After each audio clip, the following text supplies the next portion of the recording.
입니다. 평양에 갈 우리 예술단 명단이 어제 공개됐습니다. 가왕 조용필부터 아이돌 레드벨벳까지 장르별로 한국 대중음악을 대표하는 아티스트들로 꾸려졌습니다. 네, 그럼 취재기자 연결해서 자세한 내용 알아보겠습니다. 김설혜 기자, 일단 확정된 가수들이 모두 9팀인 거죠? 네, 그렇습니다. 어제 남북은 실무 접촉을 갖고 평양에 갈 가수들을 확정했습니다. 조용필, 이선희, 레드벨벳, 윤두현 밴드 등 총 9팀이 일단 선정이 됐는데요. 다양한 장르와 세대를 아울렀다는 평가를 받고 있습니다. 이 중에서 조용필, 이선희, 최진희, 윤두현 씨는 평양에서 공연한 경험도 있습니다. 이 정도 아티스트들이라면 정말 환상적인 쇼를 꾸밀 수가 있겠죠. 하지만 예술단 음악 감독을 맡은 윤상 감독은 상황에 따라서 가수 한두 명이 더 추가될 수 있다고 밝혀서 공연 규모는 더 커질 수도 있습니다. 네, 과거 사례로 봤을 때 북한에서의 굉장한 호응이 기대가 되는데 첫 공연은 언젠가요? 네, 우리 예술단은 오늘 31일부터 나흘간 방북을 하게 되는데요. 첫 공연은 4월 1일로 확정이 됐고요. 2, 3일 중에 두 번째 공연이 열립니다. 아무래도 지난달 삼지연 악단이 내려와서 두 차례 공연을 했기 때문에 우리 역시 그 기준에 맞춘 거죠. 첫 공연은 온전히 우리 예술단으로 선보이지만 두 번째 공연은 남북 합동 공연으로 구상 중입니다. 공연장은 유경 정주영 체육관과 동평양 대극장인데 이곳은 북측이 강력하게 추천한 장소입니다. 네, 정말 기대가 되는데 이렇게 예술단 공연이 끝나면 바로 남북 정상회담이 이어지잖아요. 문재인 대통령 지금 정상회담 준비위원회 전체 회의에 참석하고 있다고요? 네, 문재인 대통령은 조금 전 10시 30분부터 남북 정상회담 준비위원회 전체 회의, 2차 회의에 참석하고 있습니다. 1차 회의 때는 참석하지 않았다가 오늘 처음으로 참석한 건데요. 청와대는 1차 회의 때 분과별로 정했던 역할과 이후 진행 상황을 대통령에게 보고할 예정인데 관련해서 대통령이 직접 지시도 내릴 것으로 보입니다. 또 청와대는 남북 정상회담이 열리는 판문점 평화의 집 사전 답사도 진행하고 있는데요. 회담장뿐 아니라 프레스센터 설치 등 여러 가지를 따져보기 위해서입니다. 이런 가운데 북한은 오늘 조선중앙통신 논평을 통해서 남북 북미 관계는 시작에 불과하다며 지금은 점잖게 처신해야 할 때라고 주장했습니다. 지금까지 통일부에서 전해드렸습니다.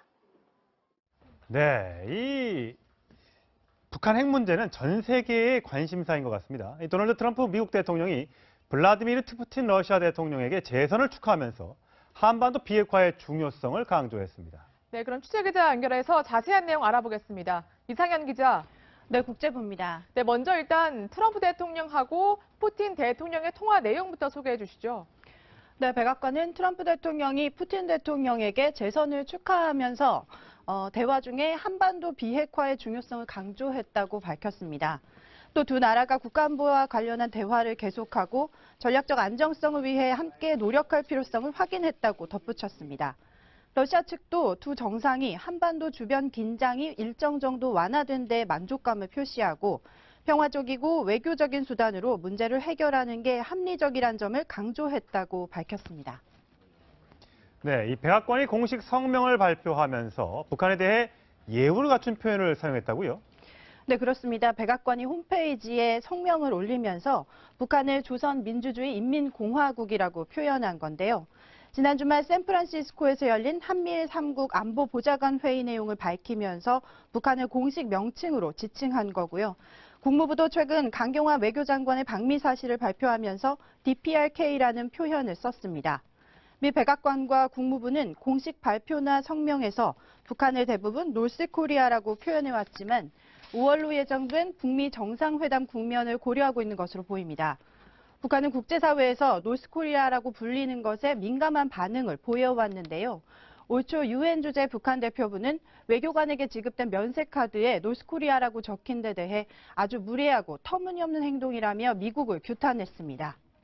이번 패럴림픽 개회식에서도 이희범 평창 올림픽 조직위원장이 북한이라고 언급했다가 북한으로부터 왜 공식 호칭을 쓰지 않느냐는 항의를 받기도 했습니다.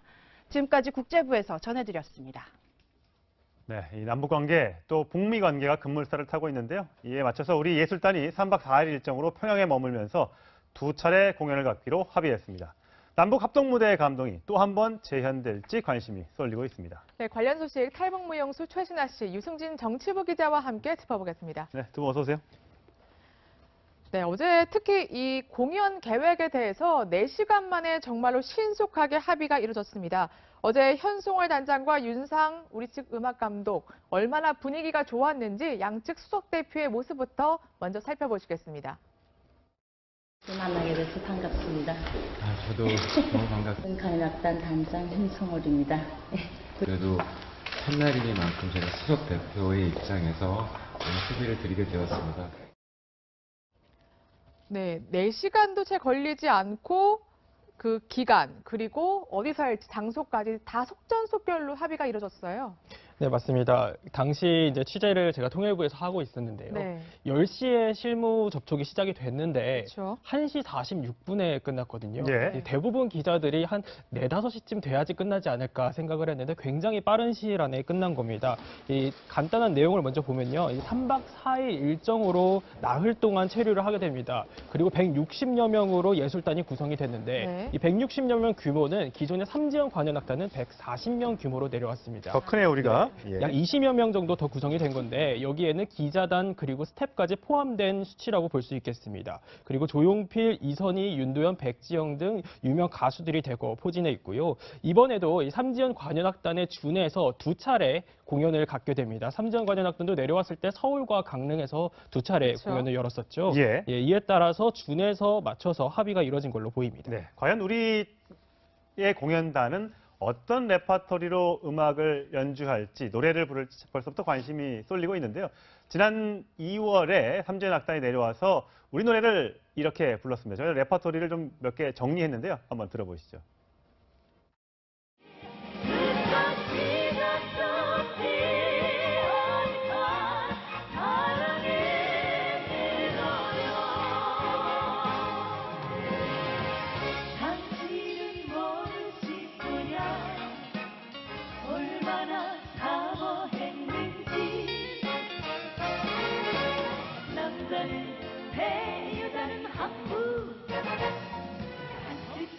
맑은 날 돌아온단다 생하고 했을 날 돌아온단다. 네. 저는 궁금한 게 네. 저 노래들, 레파토리들이 북한에서 정말 다 유명한 곡인지 그게 궁금합니다. 유명한 곡은 기본적으로 사랑이 밀어.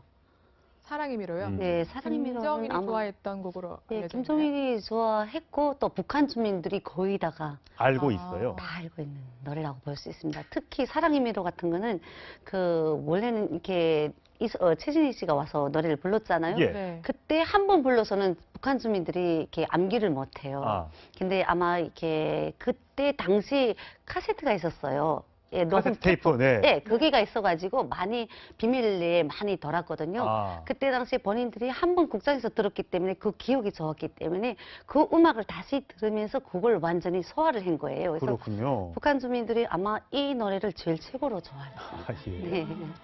이번에 최진희 씨가 다시 한번 정말 3번째로 이제 또 북한에 가는데 네. 이번에도 좀 사랑의 미로를 부를지 기대가 됩니다. 그 가수들 몇몇 보면 조영필 씨도 있고요. 네. 이선희 씨도 있고 최진희 그리고 윤도현 이렇게 있고요. 또 젊은 가수들도 꽤 많아요. 보면 서현, 뭐 아이돌 그룹 중에 유명하죠. 레드벨벳 그리고 백지영, 정인, 알리 네. 이렇게 발표됐을 때 내가 예상했던 가수들이 다 있네라고 생각하셨어요? 의외다라고 생각을 하셨어요? 궁금합니다. 좀 반반이에요. 아, 그래요? 반반. 네네, 반반. 네. 아마 북한에 가셨던 분들이 계시잖아요. 그리고 네. 서현 씨 같은 거는 이번에 삼지연 관현악단을 오면서 같이 합동 공연을 할 때 그렇죠. 마지막에 깜짝 쇼처럼 나와서 네. 했기 때문에 정말 이분들이 가니까 조금 마음속으로 많이 기뻤어요. 예. 우리가 이게 문화로 통일되는 느낌? 먼저 너무나도 갑자기 온 통일인 것 같아서 네. 마음도 많이 설레있고 너무 좋고 특히 그 알리나 이렇게 레드벨벳 이런 분들을 또 가잖아요. 그래도 뭐 어쨌든 이렇든 저렇든 지간에 저로서는 좀 기뻤어요. 예. 그런 이런 걸그룹이라는 그런 명칭을 가진 분들이 가니까 예. 젊은 세대도 가니까 그나마 조금 다행이다 예. 하는 아까 뭐 최진희 씨 얘기를 하셨잖아요. 최진희 씨 네. 공연을 2012년에 탈북하셨으니까 네네. 과거에 최진희 씨가 북한에서 공연을 할 때 혹시 직접 가서 보셨습니까? 아, 직접은 못 봤고요. 못 보셨어요. 그 평양 시민들만 보거든요. 예. 직접 본 거는 평양 시민들만 보고, 그리고 중앙 TV로는 보낼 때는 녹화가 아니고요. 예. 장면 편집해서. 그러니까 편집을 한 걸 보내요. 예. 그러니까 저희가 그때 당시 최진희 씨의 사랑의 미로도 들었고, 이선희 씨의 제이도 들었고, 윤도현 씨 밴드 하시는 분도 들었고, 조영필 씨 하는 것도 있고, 그리고 그 이효리라는 예, 이효리 여기 씨. 와서 봤어요. 그 네. 그룹이 있었기 때문에 바지가 좀 핑클. 넓게, 네. 핑클 바지가 넓게 있고 이렇게 러닝구 같은 그런 옷을 입고 나와서 했기 네, 때문에 민소매 옷이요. 예, 네. 굉장히 좀 인상 깊게 그러니까 예. 무대 의상이라기보다도 TV로 보셨군요, 그러니까. 예, 저희는 TV도 그랬군요. 예. 예. 자, 그래서 저희가 최진희 씨하고 이번 공연에 가시면 어떻게 또 감정이 들 것 같냐라고 한번 전화로 물어봤습니다. 들어보시죠. 얼마나 많이 변했을까?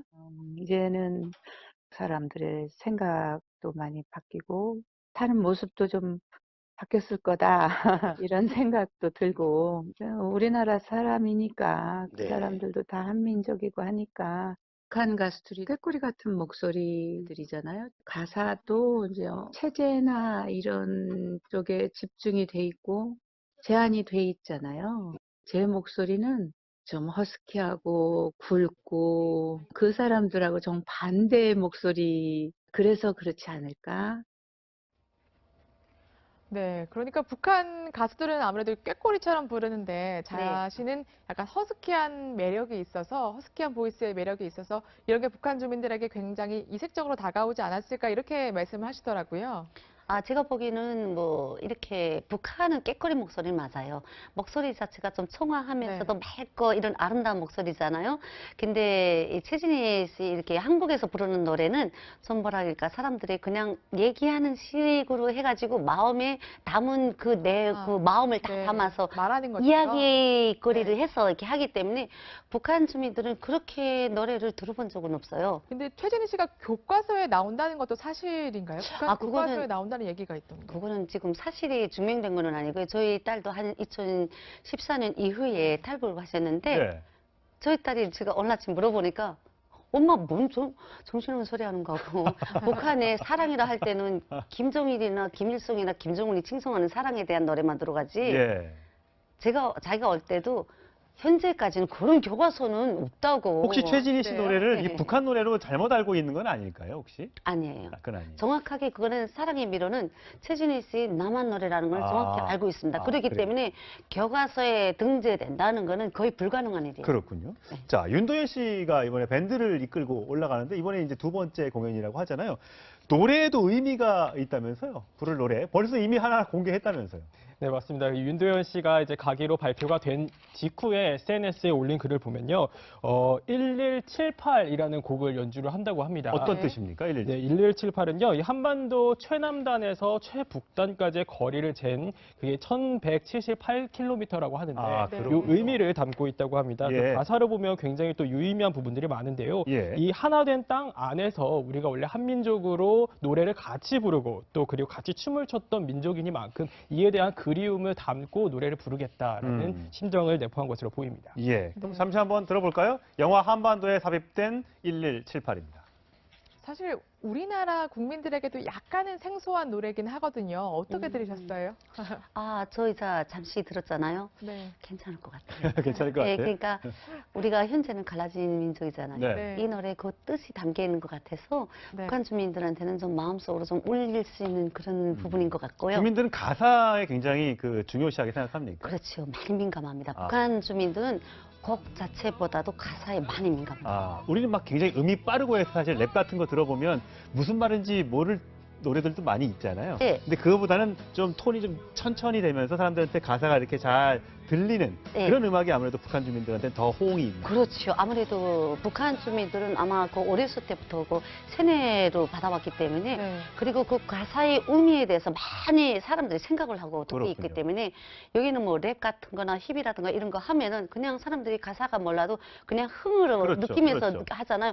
북한 주민들은 그걸 보다도 그걸 떠나서 가사의 의미를 엄청 중요시하고 특히 남북한의 예술이기 때문에 더 중요시한다고 생각하고 있습니다. 그렇군요. 예. 자, 예술단 이렇게 올라가는 소식을 좀 전해드렸고 이제 앞으로 우리가 올라가면 어디서 공연을 할지, 어디에서 묵을지 이런 것도 굉장히 관심입니다. 우리가 어쨌든 현성월 단장이 내려왔을 때 우리 나름대로의 융숭한 대접을 해주었기 때문에 과연 북한은 어떤 대접을 해줄지 관심인데 그 얘기도 좀 들려주시죠. 네, 일단 먼저 숙소로 제공을 하겠다고 밝힌 게 고려 호텔입니다. 많이 들어본 곳이네요. 네, 고려 호텔은 많이들 들여보셨을 텐데 이 양각도 호텔에 이어서 이 평양 시내에서 최고급 호텔 중에 하나로 칭해집니다.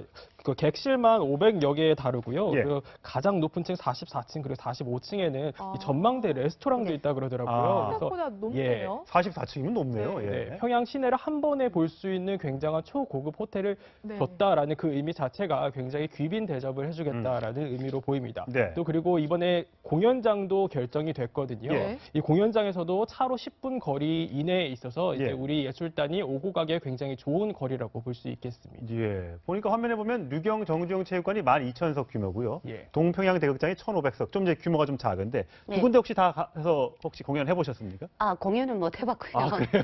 네, 동평양 대극장 같은 거는 기본적으로 해외 예술인들이 4월에 범축전을 매해마다 합니다. 북한에서는. 4월에 범축전이라면 김일성 생일이 그렇죠. 태양절일 때 그때 가서 하는 거군요. 그렇죠. 그래서 세계 예술인들을 불러다가 아. 거기에서 범축제 공연을 하는데 그게 기본적으로 동평양 대극장은 그 89년도 13참에서 짓게 됐어요. 89년에죠. 네네네. 그래서 저도 89년도 세계 청년학생 축제에 참가를 했는데 그때 당시는 거기서 공연을 안 하고 기본적으로 동평양 대극장은 외국인들 대상으로 해서 전용 국장이나 갔습니다. 그렇군요. 예. 그리고 거기서는 그 만수대 예술단 분들이 거기 가서 공연도 하고 그렇군요. 예, 삼중관현악단 분들도 공연을 네. 하고 최근에는 예. 예, 그렇게 했기 때문에 동평양 대극장은 북한 대극장 중에서 제일 지금 현대화로 돼 있고 아, 그렇군요. 네, 지금 네. 리모델을 하고 있어가지고 더 멋있게 예. 지금 하고 있다고 봅니다. 아, 네. 지금 현재 리모델링까지 하고 예, 있는 예. 거군요. 네, 네. 아. 그러면 정주영 체육관은 어떻습니까? 정주영 체육관은 기본적으로 기본 그 체육하시는 분들이 뭐 미국의 러도몬이나 그런 분들이 와서 네. 기본적으로 하고 기본적으로 음악 공연을 하는 곳은 아니고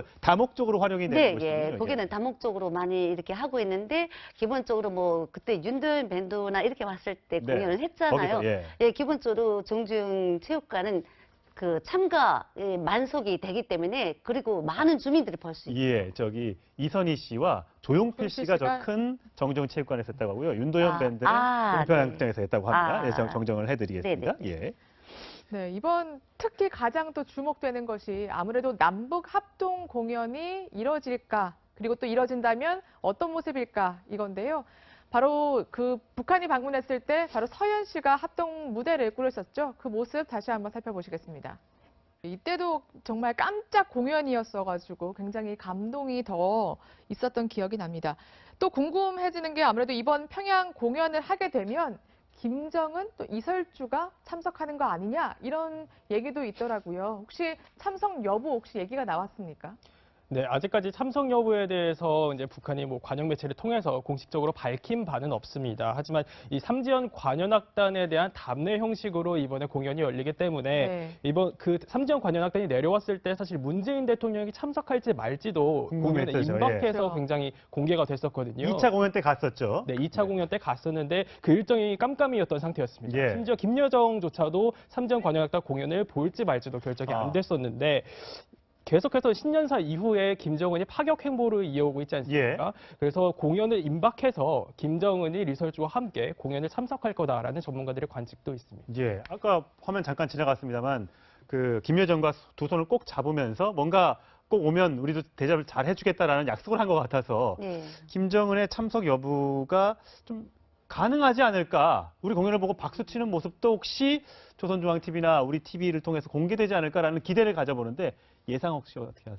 아, 예전에는 그 남한 방문단이 왔을 때는 예술단 방문단이 왔을 때는 김정일이가 단 한 번도 참석해 그랬다면서요? 못했습니다. 예. 네, 근데 이번은 조금 김정은이가 젊었잖아요. 예. 그리고 지금 이게 지금 남북한의 지금 이 문제가 시급히 빨리 저속한 속도로 좀 내면서 가고 있는데 아마 젊은 혈기이기 때문에 예. 저는 참석 여부가 100% 가능할 것 같습니다. 아, 참석 가능할 것이다. 네, 네, 네. 그렇군요. 예. 네. 어쨌든 모처럼 이어지고 있는 남북 평화 무드가 잘 좀 조성이 돼서 남북 정상회담, 북미 정상회담까지 이어졌으면 하는 바람을 가져보겠습니다. 오늘 두 분 말씀 잘 들었습니다.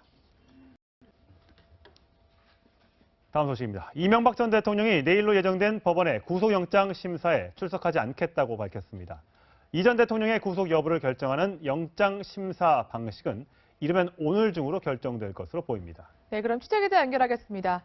김예빈 기자, 이명박 전 대통령이 법원에 출석하지 않겠다고 밝혔는데요. 그럼 구속영장 심사는 열릴 수 있는 건가요? 네, 법원이 어떻게 결정할지에 달려 있는데요. 검찰과 변호인단만 출석한 상태에서 구속영장 심사가 열릴 수도 있고 영장된 기록만으로 이 심사를 대체할 가능성도 있습니다. 법원은 이르면 오늘 구속영장 심사를 열지 아니면 서면 심사로 대체할지 여부를 결정할 예정입니다. 검찰은 이명박 전 대통령 없이 변호인단만 출석한 상태에서 열리는 영장심사는 의미가 없다는 입장입니다. 하지만 이명박 전 대통령 측은 이 전 대통령 없이 진행해도 무리는 없다는 반응입니다. 자, 그렇다면 구속영장 발부 여부가 결정될 때까지 이 전 대통령은 어디에서 대기하게 되나요? 네, 검찰은 이명박 전 대통령을 논현동 자택에서 대기시키는 방안을 유력하게 검토하고 있습니다. 지난해 박근혜 전 대통령은 영장심사에 출석한 뒤 바로 옆 건물인 서울중앙지검에서 대기했는데요. 이 전 대통령은 영장심사에 불출석하겠다는 의사를 밝힌 만큼 검찰청에서 대기할 필요가 없다는 겁니다. 이 전 대통령이 검찰에서 대기할 경우 논현동 자택에서 서초동 검찰청사까지 교통을 통제하고 청사 출입을 제한해야 한다는 점도 고려할 것으로 보입니다. 지금까지 서울중앙지검에서 전해드렸습니다. 네, 관련 소식 사회부 법조팀 강경석 기자와 얘기 나눠보겠습니다. 강 기자, 어서 오세요. 네. 자, 오늘 키워드부터 소개해 주시죠. 네, 오늘의 키워드는 이명박 전 대통령 도망의 염려라는 뜻을 표현을 저희가 키워드로 정해봤는데요. 예. 이 도망의 염려라는 표현을 키워드로 오늘 정한 이유가요. 네. 이명박 전 대통령에 대한 구속영장에 굉장히 이례적인 사유가 하나 들어가 있었습니다. 예. 통상적으로 이제 구속을 필요로 하는 사유에 대해서 검찰이 쭉 구속영장 말미에 강조를 하는데요. 네. 이번 구속영장의 그 구속영장의 청구 사유로 들어간 게 총 4가지였습니다. 예. 보신 대로 마지막에 도망의 우려라는 걸 적었는데 예. 이게 전직 대통령에 대한 구속영장이라는 점을 감안할 때 굉장히 좀 이례적이었습니다. 그렇죠. 경호까지 다 받고 있는데 도망갈 우려가 있다?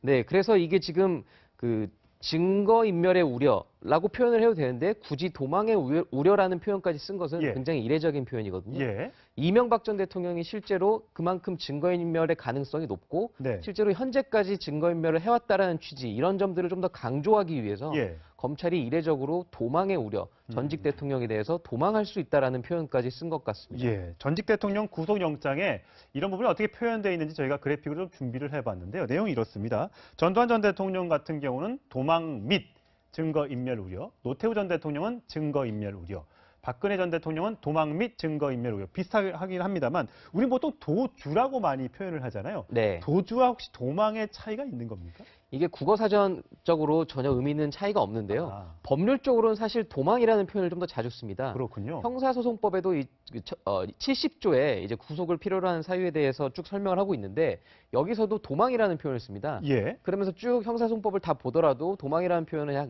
20차례 가까이 나오는데 네. 도주라는 표현은 한 2번 정도밖에 등장하지 않거든요. 그렇군요. 그러니까 사실 법률적으로는 좀 더 도망이라는 표현을 좀 더 많이 쓰는 편이라고 볼 수 있습니다. 꼭 도망이라고 들으니까 왜 우리가 이제 일반 범죄자 같은 느낌이 좀 들어서 어감이 네. 아마 많은 국민들이 의아해하셔서 제가 좀 설명을 해드렸고요. 자, 이 전 대통령 지금 내일 영장 실질 심사에 나오지 않겠다라고 지금 얘기를 했습니다. 그렇게 되면 법원에서 구속영장을 발부할지 여부를 검토하고 있을 때 과연 어디에서 대기를 하게 되는 겁니까? 이게 아직까지 정확하게 구체적인 장소를 정해졌다라고 말하긴 힘든 단계인데요. 일단 오늘 중으로 아까 전해드린 대로 예. 법원에서 실제로 변호사들과 검찰이 참여하는 상황에서 신문을 열지 또는 서류 심사만 할지 이걸 먼저 정해야 되거든요. 예. 통상적으로 보통 영장 심사에 출석하게 되면 법원에서 구인장을 발부하게 됩니다. 예. 그러면 이 구인장에는 인치 장소를 법원 그 영장 심사가 열리는 장소로 적시를 하거든요. 네. 그런데 이미 검찰에 이명박 전 대통령이 출석하지 않겠다라는 그 영장 심사에 출석하지 않겠다라는 뜻을 정했기 때문에 예. 아마 현재까지 검토되고 안을 저희가 취재한 바에 따르면 내일은 일단 자택에서 대기를 하고 있다가 법원에서 영장 심사가 쭉 이뤄진 이후에 영장 전담 판사가 영장을 발부하게 되면 예. 그 구속영장을 가지고 중앙지검 수사관들이 자택으로 찾아가서 영장을 집행해서 자택에서 바로 구치소로 이동할 가능성이 현재까지는 높아 보입니다. 그럼 구치소는 어느 구치소로 가게 되는 겁니까? 발부가 된다면?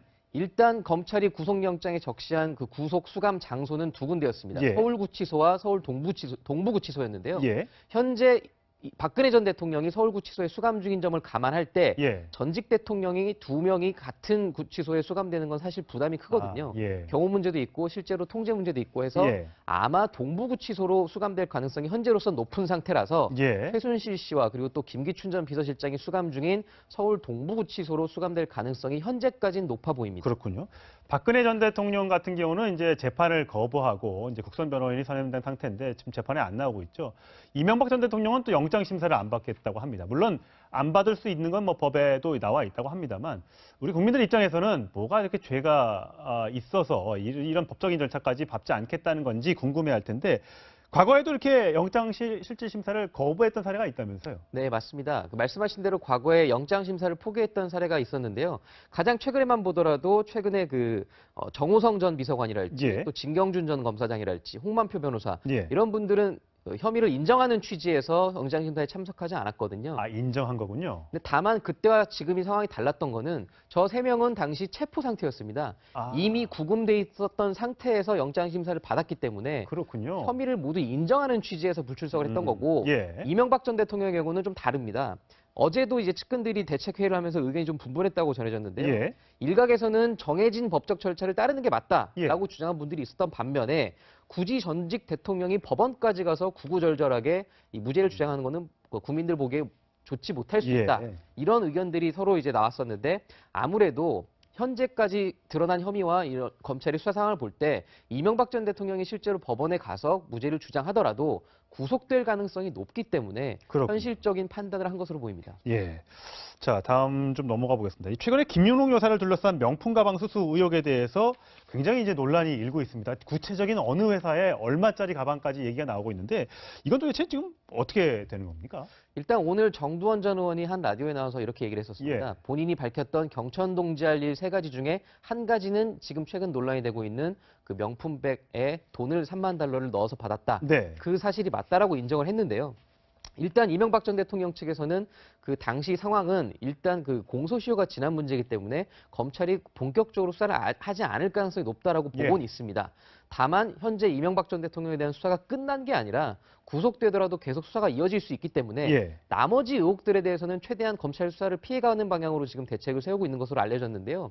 보시는 것처럼 현재 이명박 전 대통령의 부인 김윤옥 여사가 받고 있는 의혹은 아까 말씀하신 그런 명품 가방 2개, 하나는 이팔성 전 우리금융지주 회장으로부터 받은 건데 이거는 구속영장에도 포함되어 있습니다. 다만 그 앞서 다른 정두원 전 의원이 얘기했던 거는 포함이 안 돼 있었고요. 그렇군요. 그리고 나머지 이제 국정원 특활비랄지 뭐 이팔성 전 회장에게 받은 맞춤 양복이랄지 이런 것들은 현재 검찰의 수사 선상에 올라 있는 상황입니다. 당시에 뭐 대선 후보고 당선이 유력했던 후보의 부인이 만약 이게 사실이라면 가방을 과연 받았다 돌려줘야 될 이유가 있었을까요? 영화에서 보면요 이런 장면도 나옵니다. 한번 보시죠.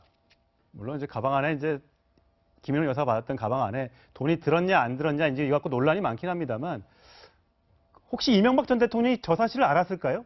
받았다면? 현재까지 정두원 전 의원이나 측근들의 얘기를 종합해 보면 몰랐을 가능성이 높다라는 의견인데 사실 진실은 당사자와 그리고 이명박 전 대통령 이 두 사람만 알고 있지 않을까. 아마 검찰 수사에서 향후로 좀 더 밝혀내야 될 사안인 것으로 보입니다.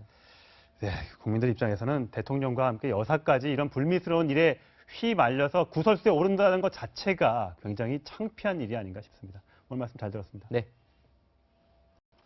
청와대가 대통령 개헌안 내용을 또 공개했습니다. 어제 전문가 기본권을 발표한 데 이어서 오늘은 지방 분권과 경제 관련 부분입니다. 취재 기자 연결하겠습니다. 강지혜 기자.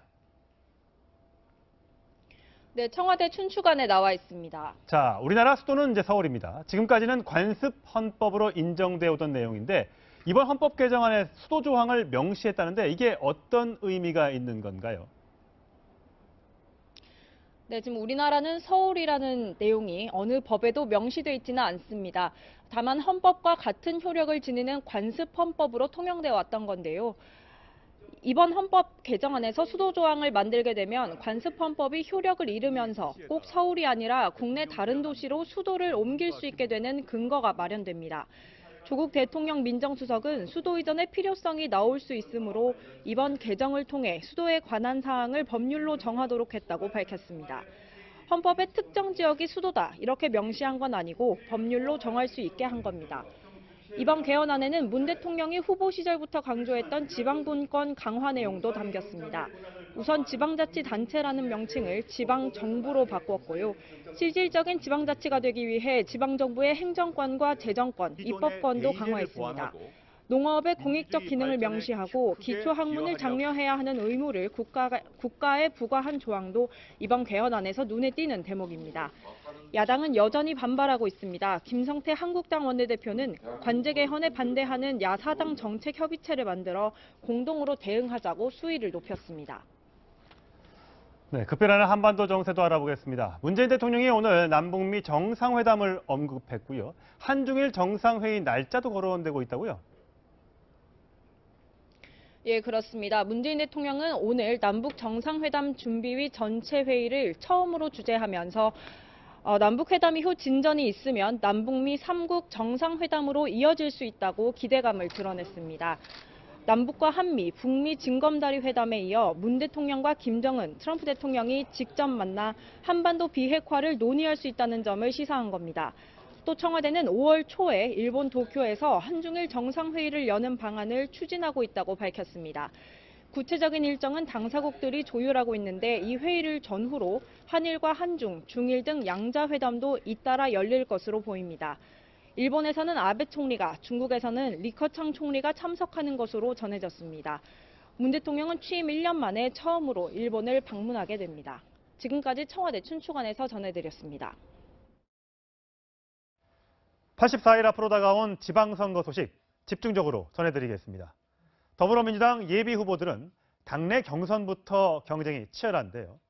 문 대통령의 마음, 이른바 문심 잡기에 사활을 걸고 있습니다. 이동훈 기자입니다. 민주당이 복당을 불허했지만 정봉주 전 의원은 잘못된 판단을 뒤집을 시간을 드리겠다며 서울시장 출마 의지를 꺾지 않았습니다. 하지만 문재인 대통령의 공식 팬클럽인 문팬 게시판에는 정 전 의원의 출마를 반대하는 글이 잇따라 올라왔습니다. 서울시장에 출마하는 민주당 후보들은 문팬들의 표심 잡기에 사활을 걸었습니다. 우상호는 그동안 한 번도 문재인 대통령과 다른 길을 가거나 공개적으로 비판한 적이 없습니다. 저는 문재인 정부를 성공시키는 강단 있는 서울시장이 될 것을 선서합니다. 박원순 서울시장은 지난해 말 문팬 송년회에도 참석하는 등 꾸준히 공을 들여왔습니다. 문재인 대통령께서 서울시의 검증된 정책과 인재를 쓰겠다 이렇게 말씀을 하셔서 자부심을 느끼고.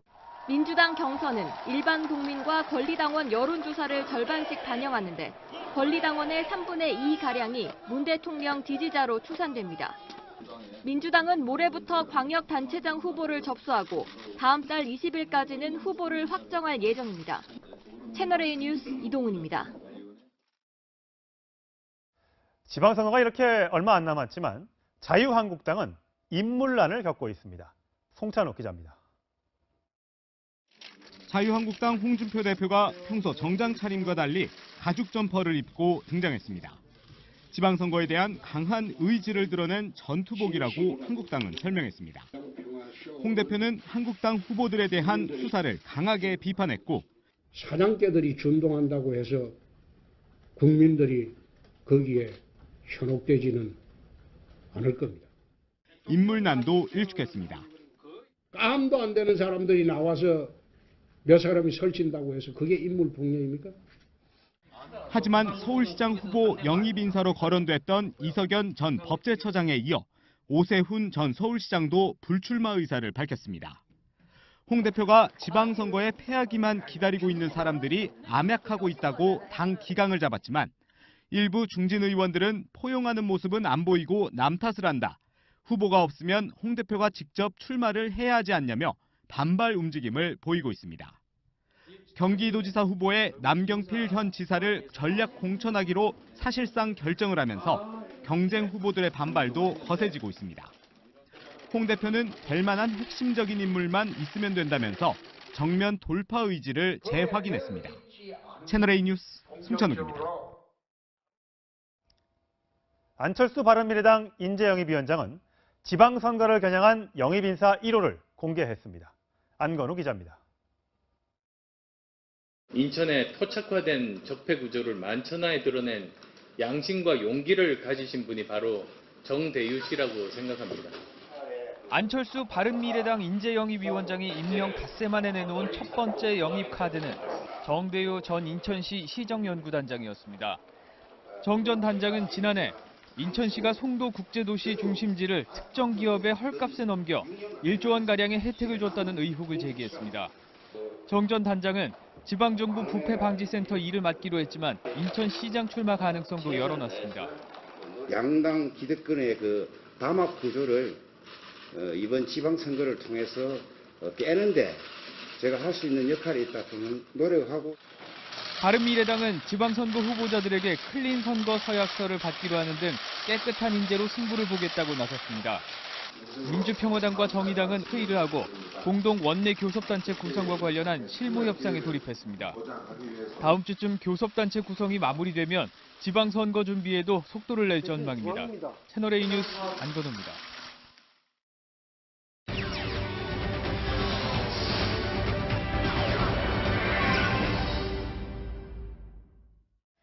오늘의 333 뉴스 먼저 사회 뉴스입니다. 봄을 알리는 춘분인데 아직 봄은 요원합니다. 경북 구미와 대구 등 내륙지방에 대설주의보가 발효됐고 특히 부산에서는 눈이 내리면서 곧 4월인데 말이 되냐 이렇게 다들 놀라워하고 있습니다. 특히 부산은 어제까지 강풍이 불어서 피해가 속출했는데요. 전봇대가 쓰러졌고 강풍에 간판이 뜯기면서 소방대원들이 이렇게 긴급 철거 작업에 나서기도 했습니다. 꽃샘 추위가 이렇게 이어진 밤, 경기 분당에서는 땅속에 묻혀있는 열수송관이 파손됐습니다. 2,500가구의 온수와 난방이 끊겨서 많은 주민들이 추운 밤을 보냈습니다. 지난 6일 경북 경산의 한 버스타고지에 가방을 잃어버렸다는 신고가 들어왔습니다. 그 범인 CCTV에 포착됐는데 함께 보실까요? 차에서 내린 가방을 이렇게 떨어뜨리고 또 잠시 후 개 한 마리가 입에 가방을 물고 갑니다. 개주인도 개가 낯선 가방을 물고 오자 바로 경찰에 신고했고요. 가방을 주인에게 다행히 돌려줬습니다. 다음은 인물 뉴스입니다. 성폭력 의혹에 휩싸인 가수 김은국 씨가 피해 주된 여성을 상대로 2억 원의 손해배상 소송을 제기했습니다. 성폭행 의혹 제기로 연예계 생활이 중단되는 피해를 봤다는 주장입니다. 사진작가 로타 최원석 씨는 성폭행 혐의로 경찰 소환 조사를 받았습니다. 특히 피해 주된 여성 3명 중 2명은 당시 16살과 18살로 미성년자였는데요. 이현주 감독이 영화계 동료를 성폭행한 사건과 관련해서는 당시 한국영화 아카데미 내부에서 피해자에게 고소 취하를 요구하는 등 조직적인 은폐가 있었다는 점도 드러났습니다. 잉글랜드 프로축구 토트넘에서 올 시즌 최고의 활약을 펼치고 있는 손흥민 선수의 이적료가 1,000억 원이 넘을 것이란 전망이 나왔습니다. 3년 새에 3배 넘게 뛴 건데요. 현재 손 선수는 주급 약 9천만 원을 받고 있는 것으로 알려졌는데 토트넘과 더 좋은 조건으로 재계약할 것이란 전망도 나왔습니다. 마지막으로 생활 뉴스 살펴보겠습니다. 네, 최근 이렇게 파란색 영수증 자주 보시죠? 바로 검은색 잉크가 모자라기 때문인데요. 검은색 염료의 80%를 중국에서 만드는데 중국 정부가 환경 규제를 시작하면서 일부 공장의 가동이 중단됐기 때문입니다. 올해부터 만 50세 이상은 누구나 무료로 대장암 검진을 받을 수 있습니다. 또 국가암 검진 신뢰도를 높이기 위해서 담당 의사의 이름과 면허번호를 게재하는 검진의사 실명제도 시행됩니다. 우리나라 노인의 절반 이상이 하루에 필요한 단백질을 충분히 섭취하지 못하고 있는 것으로 조사됐습니다. 예를 들어서 몸무게 70kg 노인의 하루 단백질 권장량은 63g 정도인데 그러니까 끼니마다 손바닥 3분의 1 크기의 살코기나 생선, 두부 등을 섭취하셔야 합니다. 지금까지 333 뉴스였습니다.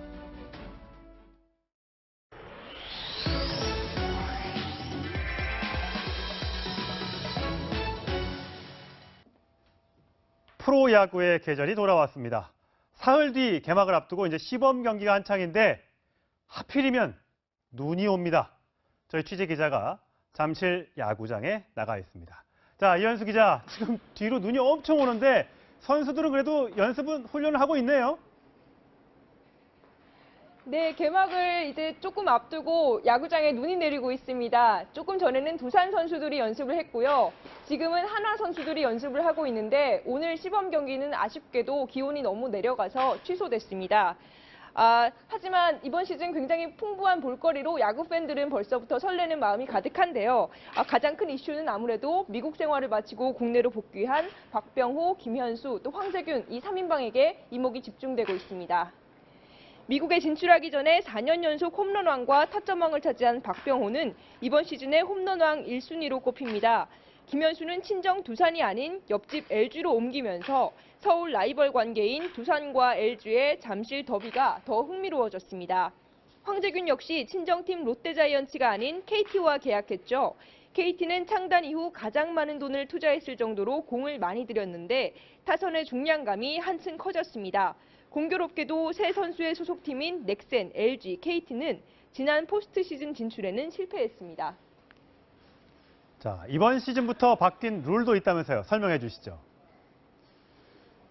네, 가장 큰 변화는 자동 고의 사구 제도입니다. 올해부터 감독이 심판에게 볼넷 의사를 전달을 하면 투수가 공을 던지지 않아도 심판이 고의 사구로 이것을 인정하게 됩니다.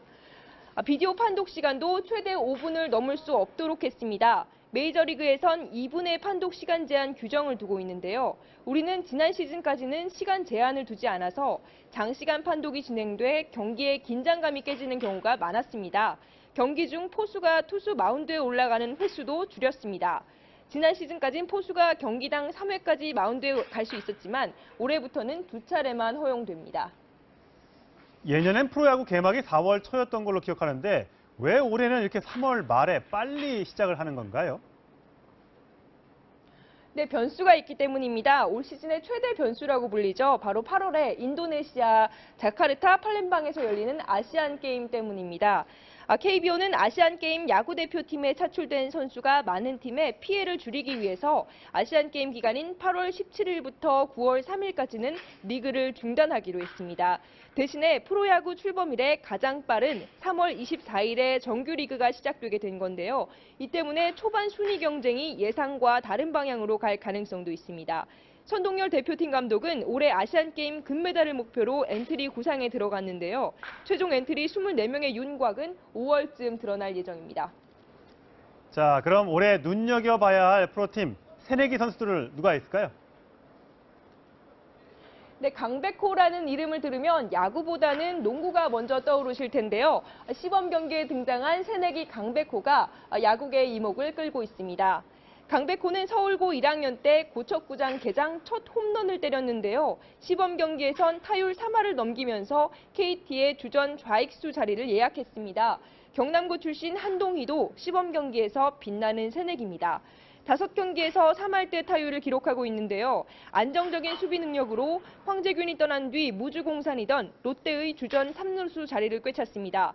바람의 손자 이정우에 이어 올해도 고졸 신인의 강세가 이어진다면 2년 연속 고졸 신인왕도 볼 수 있을 것으로 전망됩니다. 지금까지 잠실 야구장에서 전해드렸습니다.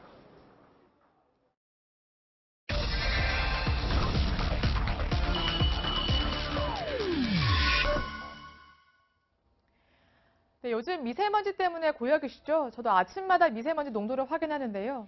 원인을 알아야 확실한 대책을 마련할 텐데 지금까지는 추측만 무성했습니다. 그런데 미세먼지는 중국에서 날아온다. 이런 사실을 국내 연구진이 과학적으로 입증했습니다. 허 기자와 함께 짚어보겠습니다. 안녕하세요. 그러니까 일부 미세먼지는 중국산이라는 거잖아요. 그런데 이 사실을 알아낼 수 있었던 게 중국 설날 때문이라고요. 네, 그렇습니다.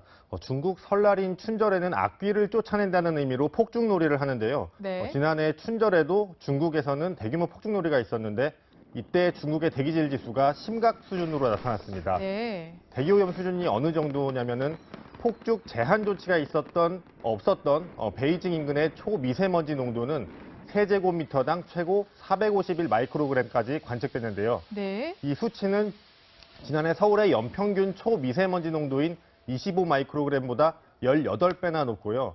세계보건기구 권고 기준인 10 마이크로그램에 비하면 무려 45배에 달하는 오염 수준입니다. 지금 화면을 보니까 아예 뭐 건물이 잘 보이지 않네요. 그런데 중국 미세먼지 농도가 저 춘절때 확 올라간다는 걸 알았는데 저게 어떻게 우리나라 미세먼지 농도에 영향을 줬다. 이런 사실을 어떻게 알아낸 거죠? 네, 국내 연구진은 폭죽을 터뜨리는 중국 춘절 기간에 초점을 맞춰 미세먼지를 측정했는데요. 네. 춘절이던 지난해 1월 30일 새벽 한반도 상공의 대기질을 조사했더니 초미세먼지가 모두 나쁨 수준으로 가득했습니다. 네. 당시 관측소가 있던 대전은 농도가 43.97 마이크로그램까지 급격히 상승을 했고요. 네, 마이크로그램 단위가 빠졌지만 69 마이크로그램 이렇게 나와 있는 거죠? 네, 그렇습니다.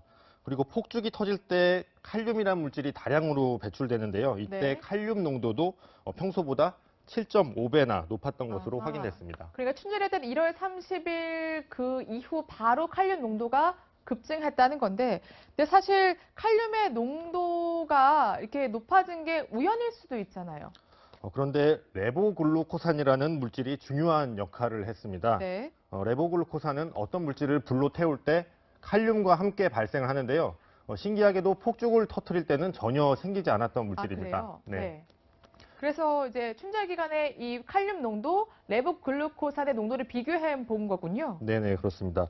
그래서 연구진이 지난해 춘절 기간에 한반도 대기 중에 칼륨 농도는 급격히 상승을 했는데 네. 레보글루코산 농도가 전혀 변하지 않았다는 점을 파악한 겁니다.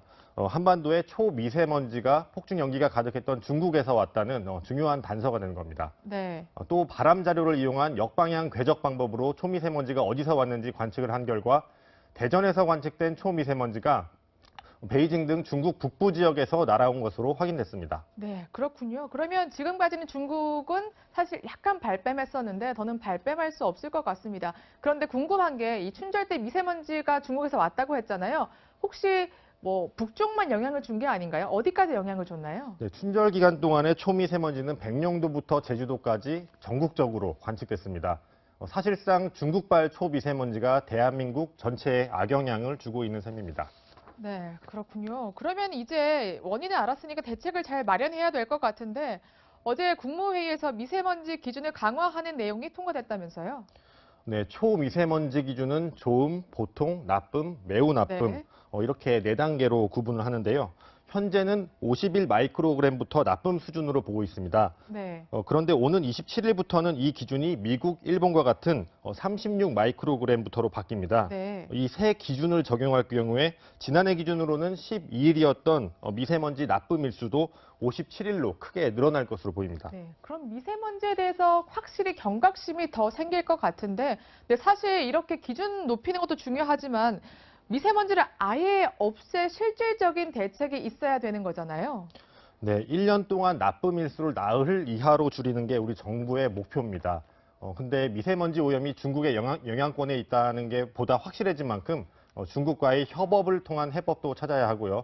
무엇보다도 차량에서 발생하는 매연이나 공장, 발전소 등 우리나라에서 생기는 미세먼지 대책부터 이행하는 게 중요해 보입니다. 네, 정말 대책 마련 빨리 됐으면 좋겠습니다. 곧 봄나들이 가셔야 되는데 마스크 없이 정말 편하게 숨을 들이마시면서 그렇게 갈 수 있었으면 좋겠습니다. 허우 기자 수고하셨습니다. 오늘은 봄의 네 번째 대역이 춘분입니다. 본격적인 봄이 시작돼야 될 시기에 꽃샘추위와 눈과 비가 찾아왔습니다. 오늘 아침에도 겨울처럼 추우셨을 텐데요. 한낮에는 서울이 4도로 평년보다 무려 8도나 낮겠고 그 밖의 지역도 5도 안팎에 머물겠습니다. 때 아닌 폭설이 비상입니다. 지금 충청 이남을 중심으로는 대설특보도 발효 중이고요. 경북 일부 지역에는 이미 10cm가 넘는 눈이 내려 쌓였습니다.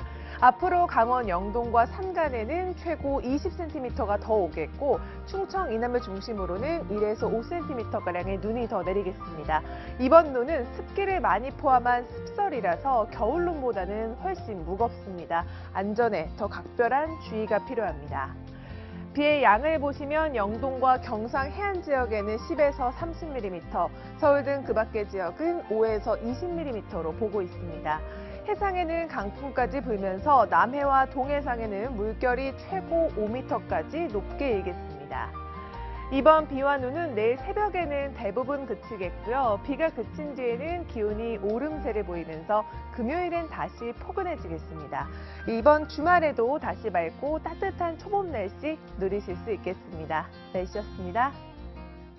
알고 있어요. 다 알고 있는 노래라고 볼 수 있습니다. 특히 사랑의 미로 같은 거는 원래는 이렇게 최진희 씨가 와서 노래를 불렀잖아요. 예. 네. 그때 한 번 불러서는 북한 주민들이 이렇게 암기를 못해요. 근데 아마 이렇게 그때 당시 카세트가 있었어요. 예, 카세트 테이프, 네. 예, 거기가 있어가지고 많이 비밀리에 많이 돌았거든요. 그때 당시에 본인들이 한 번 국장에서 들었기 때문에 그 기억이 좋았기 때문에 그 음악을 다시 들으면서 그걸 완전히 소화를 한 거예요. 그래서 그렇군요. 북한 주민들이 아마 이 노래를 제일 최고로 좋아했어요. 예. 네. 이번에 최진희 씨가 다시 한번 정말 세 번째로 이제 또 북한에 가는데 이번에도 좀 사랑의 미로를 부를지 기대가 됩니다. 그 가수들 몇몇 보면 조영필 씨도 있고요. 이선희 씨도 있고 최진희 그리고 윤도현 이렇게 있고요. 또 젊은 가수들도 꽤 많아요. 보면 서현, 뭐 아이돌 그룹 중에 유명하죠. 레드벨벳 그리고 백지영, 정인, 알리 이렇게 발표됐을 때 내가 예상했던 가수들이 다 있네라고 생각하셨어요? 의외다라고 생각을 하셨어요? 궁금합니다. 좀 반반이에요. 아, 그래요? 네네, 반반. 네. 아마 북한에 가셨던 분들이 계시잖아요. 그리고 네. 서현 씨 같은 거는 이번에 30인 관현악단을 오면서 같이 합동 공연을 할 때 그렇죠. 마지막에 깜짝 쇼처럼 나와서 네. 했기 때문에 정말 이분들이 가니까 조금 마음속으로 많이 기뻤어요. 예. 우리가 이게 문화로 통일되는 느낌? 먼저 너무나도 갑자기 온 통일인 것 같아서 마음도 많이 설레있고 너무 좋고 특히 알리나 이렇게 레드벨벳 이런 분들을 또 가잖아요. 그래도 뭐 어쨌든 이렇든 저렇든지 간에 저로서는 좀 기뻤어요. 그런 이런 걸그룹이라는 그런 명칭을 가진 분들이 가니까 젊은 세대도 가니까 그나마 조금 다행이다. 하는 아까 최진희 씨 얘기를 하셨잖아요. 최진희 씨 공연을 2012년에 탈북하셨으니까 과거에 최진희 씨가 북한에서 공연을 할 때 혹시 직접 가서 보셨습니까? 직접은 못 봤고요. 못 보셨어요? 평양 시민들만 보거든요. 직접 본 거는 평양 시민들만 보고 그리고 중앙 TV로는 보낼 때는 녹화가 아니고요. 장면 편집해서 그러니까 편집을 한 걸 보내요. 그러니까 저희가 그때 당시 최진희 씨의 사랑의 미로도 들었고 이선희 씨의 제이도 들었고 윤도현 씨 밴드 하시는 분도 들었고 조영필 씨 하는 것도 있고 그리고 이효리라는 여기 와서 봤어요. 그룹이 있었기 때문에 바지가 좀 핑클. 넓게 핑클 바지가 넓게 있고 이렇게 러닝구 같은 그런 옷을 입고 나와서 했기 때문에 인소매 옷이요. 굉장히 좀 인상 깊게 그러니까 무대 우상이라기보다도 TV로 보셨군요, 그러니까. 저희는 TV도. 그랬군요.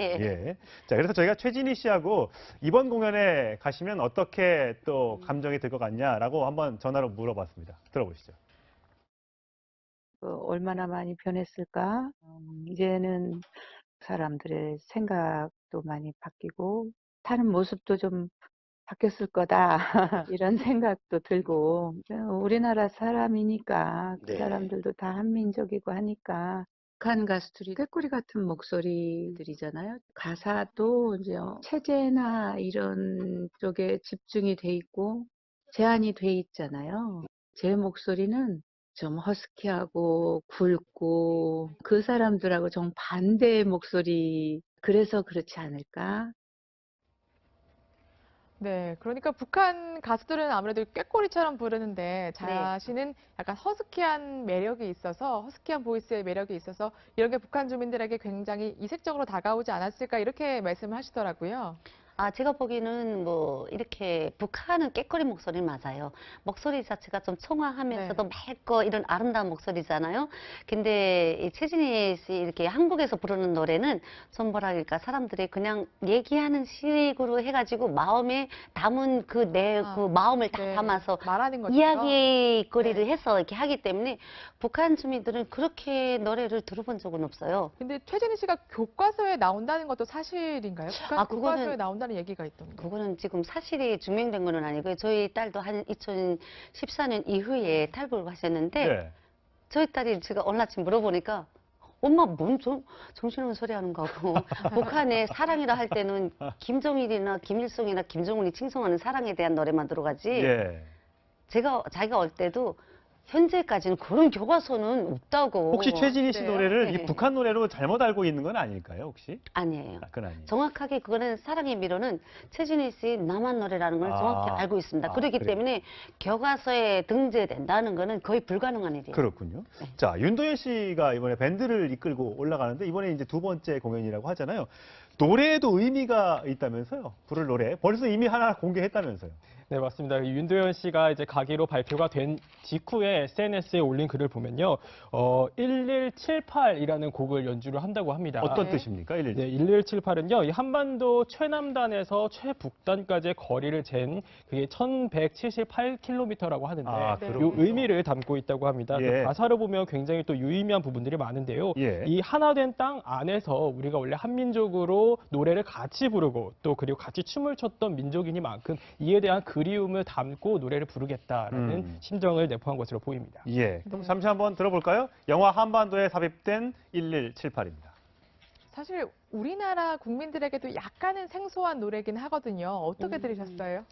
아, 저 이제 잠시 들었잖아요. 네. 괜찮을 것 같아요. 괜찮을 것 같아요? 그러니까 우리가 현재는 갈라진 민족이잖아요. 네. 이 노래 그 뜻이 담겨 있는 것 같아서 네. 북한 주민들한테는 좀 마음속으로 좀 울릴 수 있는 그런 부분인 것 같고요. 주민들은 가사에 굉장히 중요시하게 생각합니까? 그렇죠. 많이 민감합니다. 아. 북한 주민들은 곡 자체보다도 가사에 많이 민감합니다. 우리는 막 굉장히 음이 빠르고 해서 사실 랩 같은 거 들어보면 무슨 말인지 모를 노래들도 많이 있잖아요. 네. 근데 그거보다는 좀 톤이 좀 천천히 되면서 사람들한테 가사가 이렇게 잘 들리는 네. 그런 음악이 아무래도 북한 주민들한테는 더 호응이 있는. 그렇죠. 아무래도 북한 주민들은 아마 그 어렸을 때부터 그 세뇌로 받아왔기 때문에 그리고 그 가사의 의미에 대해서 많이 사람들이 생각을 하고 듣고 있기 그렇군요. 때문에 여기는 뭐 랩 같은 거나 힙이라든가 이런 거 하면은 그냥 사람들이 가사가 몰라도 그냥 흥으로 그렇죠. 느끼면서 그렇죠. 하잖아요. 북한 주민들은 그걸 보다도 그걸 떠나서 가사의 의미를 엄청 중요시하고 특히 남북한의 예술이기 때문에 더 중요시한다고 생각하고 있습니다. 그렇군요. 예. 자, 예술단 이렇게 올라가는 소식을 좀 전해드렸고 이제 앞으로 우리가 올라가면 어디서 공연을 할지, 어디에서 묵을지 이런 것도 굉장히 관심입니다. 우리가 어쨌든 현성월 단장이 내려왔을 때 우리 나름대로의 융숭한 대접을 해주었기 때문에 과연 북한은 어떤 대접을 해줄지 관심인데 그 얘기도 좀 들려주시죠.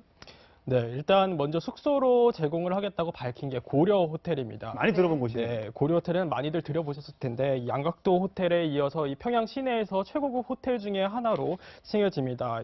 그 객실만 500여 개에 다르고요. 예. 그리고 가장 높은 층 44층 그리고 45층에는 이 전망대 레스토랑도 있다 그러더라고요. 생각보다 높네요. 44층이면 높네요. 네, 예. 네, 평양 시내를 한 번에 볼 수 있는 굉장한 초고급 호텔을 네. 줬다라는 그 의미 자체가 굉장히 귀빈 대접을 해주겠다라는 의미로 보입니다. 네. 또 그리고 이번에 공연장도 결정이 됐거든요. 예. 이 공연장에서도 차로 10분 거리 이내에 있어서 이제 예. 우리 예술단이 오고 가기에 굉장히 좋은 거리라고 볼 수 있겠습니다. 예. 보니까 화면에 보면 류경 정주영 체육관이 12,000석 규모고요. 예. 동평양 대극장이 1,500석. 좀 이제 규모가 좀 작은데 두 네. 군데 혹시 다 가서 혹시 공연해 보셨습니까? 아, 공연은 못 해봤고요. 아, 그래요?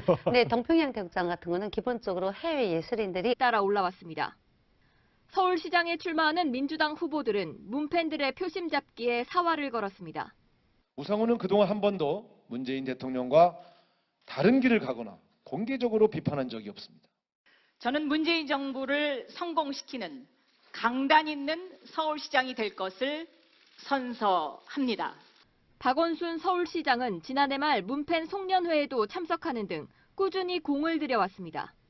우리 문재인 대통령께서 서울시의 긍정된 정책과 인재를 쓰겠다 이렇게 말씀을 하셔서 자부심을 느끼고 민주당 경선은 일반 국민과 권리당원 여론조사를 절반씩 반영하는데 권리당원의 3분의 2가량이 문 대통령 지지자로 추산됩니다. 민주당은 모레부터 광역단체장 후보를 접수하고 다음 달 20일까지는 후보를 확정할 예정입니다. 채널A 뉴스 이동훈입니다. 지방선거가 이렇게 얼마 안 남았지만 자유한국당은 인물난을 겪고 있습니다. 송찬욱 기자입니다. 자유한국당 홍준표 대표가 평소 정장 차림과 달리 가죽 점퍼를 입고 등장했습니다. 지방선거에 대한 강한 의지를 드러낸 전투복이라고 한국당은 설명했습니다. 홍 대표는 한국당 후보들에 대한 수사를 강하게 비판했고 사냥개들이 준동한다고 해서 국민들이 거기에 현혹되지는 않을 겁니다. 인물난도 일축했습니다. 깜도 안 되는 사람들이 나와서 몇 사람이 설친다고 해서 그게 인물 분열입니까?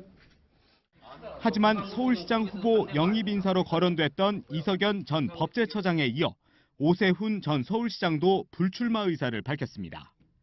홍 대표가 지방선거에 패하기만 기다리고 있는 사람들이 암약하고 있다고 당 기강을 잡았지만 일부 중진 의원들은 포용하는 모습은 안 보이고 남 탓을 한다. 후보가 없으면 홍 대표가 직접 출마를 해야 하지 않냐며 반발 움직임을 보이고 있습니다.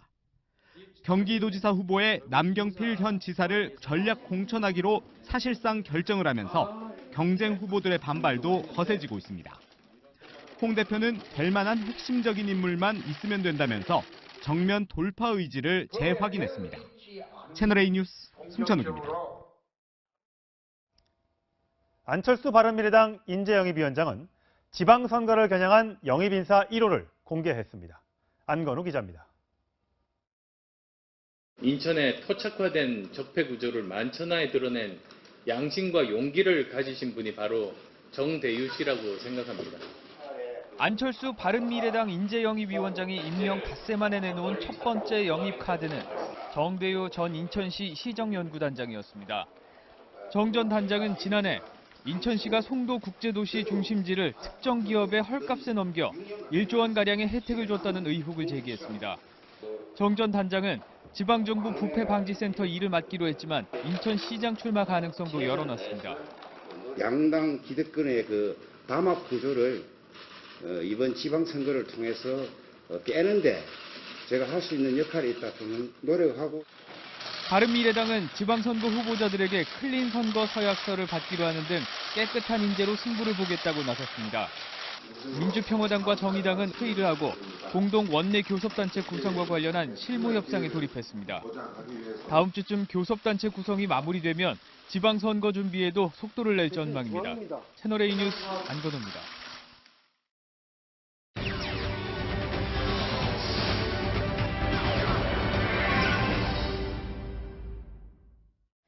오늘의 333 뉴스 먼저 사회 뉴스입니다. 봄을 알리는 춘분인데 아직 봄은 요원합니다. 경북 구미와 대구 등 내륙지방에 대설주의보가 발효됐고 특히 부산에서는 눈이 내리면서 곧 4월인데 말이 되냐 이렇게 다들 놀라워하고 있습니다. 특히 부산은 어제까지 강풍이 불어서 피해가 속출했는데요. 전봇대가 쓰러졌고 강풍에 간판이 뜯기면서 소방대원들이 이렇게 긴급 철거 작업에 나서기도 했습니다.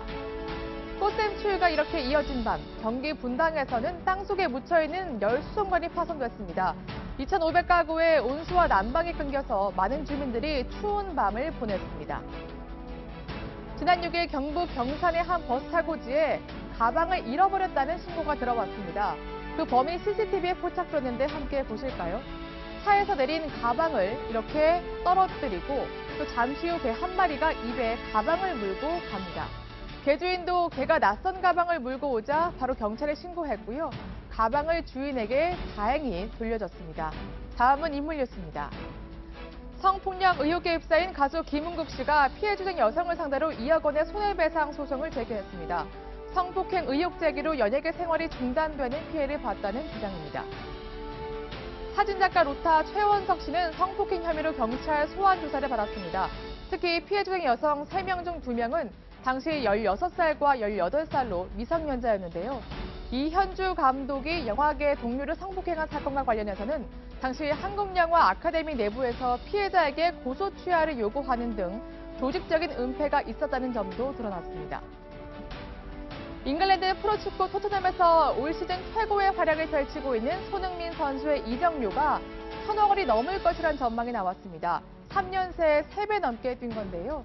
현재 손 선수는 주급 약 9천만 원을 받고 있는 것으로 알려졌는데 토트넘과 더 좋은 조건으로 재계약할 것이란 전망도 나왔습니다. 마지막으로 생활 뉴스 살펴보겠습니다. 네, 최근 이렇게 파란색 영수증 자주 보시죠? 바로 검은색 잉크가 모자라기 때문인데요. 검은색 염료의 80%를 중국에서 만드는데 중국 정부가 환경 규제를 시작하면서 일부 공장의 가동이 중단됐기 때문입니다. 올해부터 만 50세 이상은 누구나 무료로 대장암 검진을 받을 수 있습니다.